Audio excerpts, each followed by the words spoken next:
নবী রোজায় লেখা শাফাআতের ব্যাপারে, ওয়ালাউ আন্নাহুম ইযযালামু আনফুসাহুম জাউকা ফাস্তাগফিরুল্লাহ ওয়াস্তাগফার লাহুমুর রাসূল লাওয়াজাদুল্লাহা তাওয়াবার রাহিমা। আয়াত লেখা, পাশে হাদিস লেখা, শাফাআতি লিআহলিল কাবায়ের মিন উম্মতি, আমার উম্মতের মধ্যে যারা কবিরা গুনাহ করবে আমি নবী নিজেই তাদের সুপারিশ করে জান্নাতে নিয়ে যাব। আল্লাহু আকবার বলেন।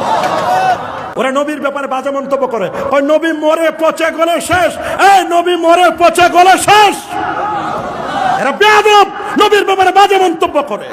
আমার রাসূল বলেন, আনা হাইয়ুন ফি কবরি, আমি নবী কবরের মধ্যে জিন্দা থাকবো। সুবহানাল্লাহ বলেন।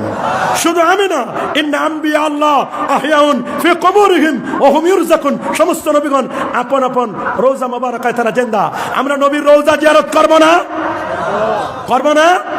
নবীর শাফাত চাবো কি চাবো না?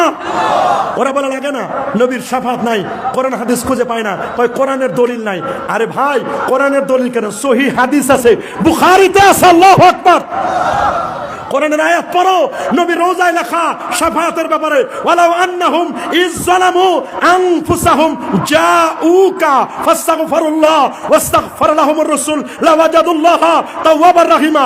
আয়াত লেখা, পাশে হাদিস লেখা, শাফাআতি লিআহলিল কাবায়ের মিন উম্মতি, আমার উম্মতের মধ্যে যারা কবিরা গুনাহ করবে আমি নবী নিজেই তাদের সুপারিশ করে জান্নাতে নিয়ে যাব। আল্লাহু আকবার বলেন। সহিহ বুখারী হাদিস, নবীজি মাকামে মাহমুদের সিজদায় পড়ে থাকবেন, আমার আল্লাহ বলবেন, দোস্ত ইরফা রাসাকা, মাথা উঠান, সাল তুতা চান ইশফা তুশাফা, আপনি সুপারিশ করুন, আপনার সুপারিশ আজকে গ্রহণ করা হবে। আমরা নবীর শাফাআত চাই কি চাই না? কারা কারা চান হাত তুলে দেখান। নারায়ে তাকবীর, নারায়ে রিসালাত। আমাদের নবীর মেরাজ সত্য কিনা? মেরাজ আমাদের সত্য, আমাদের মেরাজ সত্য। 5 ওয়াক্ত নামাজ পড়বেন, জুমার নামাজ পড়বেন।